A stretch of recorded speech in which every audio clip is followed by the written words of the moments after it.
The Buried Blueprint, Episode 4, The Architects of the Forgotten Grid.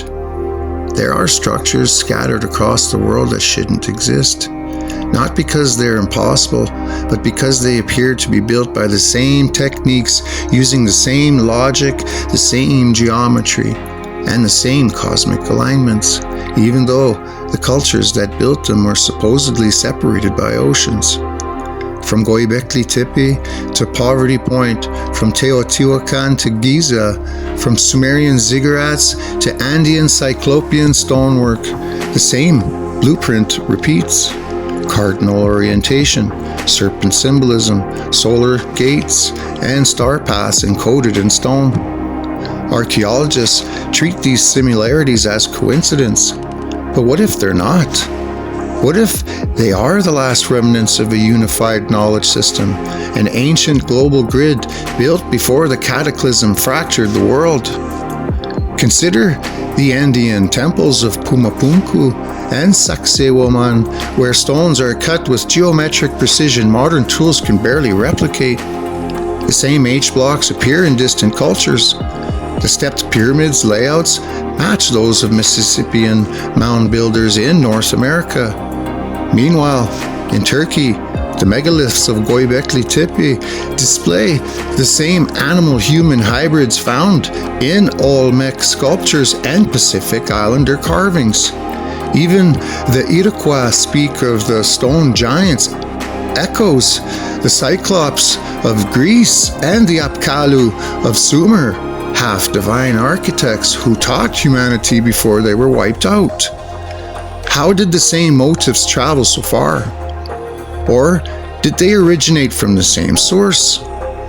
Ancient maps complicate everything further. The Petite Ice Map, compiled from older charts, shows Antarctica without ice, a feat impossible unless someone mapped it thousands of years earlier. And this map wasn't alone. The Orontius, Phineas, and Buash maps also hint at a lost global survey, a knowledge of continents long before our textbooks claim they were discovered. Indigenous legends across the Americas speak of ancestors who traveled by star paths and ocean currents used as roads long before ships from Europe ever arrived. The Shamash, Maori, Haida, and Polynesians share navigational techniques so advanced they rival modern astronomy. Meanwhile, the Olmecs appear suddenly formed, with colossal heads resembling faces found from Africa to the Pacific. Their monuments align with lunar standstills and point toward a forgotten star knowledge preserved also by the Inuit, whose legends of giants, sky teachers, and ancient floods parallel those of the Maya and the Sumerians. These aren't isolated stories, they are memory fragments of a world that fell. Even the architecture of Egypt and the Mississippian mound builders shares the same serpent-adorned entrances and burial alignments. The great serpent mounds in Ohio and undulates in patterns matching the Naga temples of India and the Quetzalcoatl pyramids of Mexico.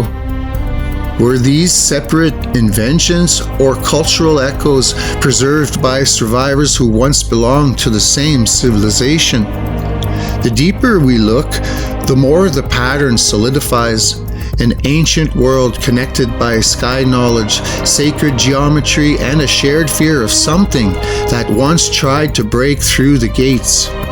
The Titans, the stone giants, the Nephilim, the Yaksa, the Dogo, the Anunnaki, different cultures, same description. Great beings who shaped mountains, moved stones, and walked among humans before they vanished. And just like the Titans, these beings were always associated with floods, firestorms, or celestial battles that ended their reign. Why did they build these structures?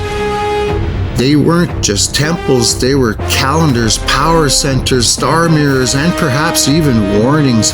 Some ancient nations say the megaliths were built to stabilize the earth after the great upheaval. Others claim they were portals, cosmic anchors to keep something sealed away.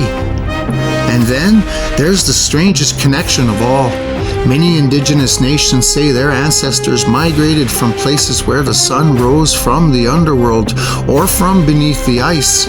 Inuit legends describe lands now buried under glaciers, and Andean myths say Teotihuacan stood before the last pole shift. If even a fraction of this is true, then the world we know is a shadow of the one that came before. And the megaliths are the fingerprints of architects who refuse to let their knowledge die. But if these sites encode warnings, blueprints, or maps of a world before the fall, then the question becomes, who were they protecting us from? And what did they know was coming back?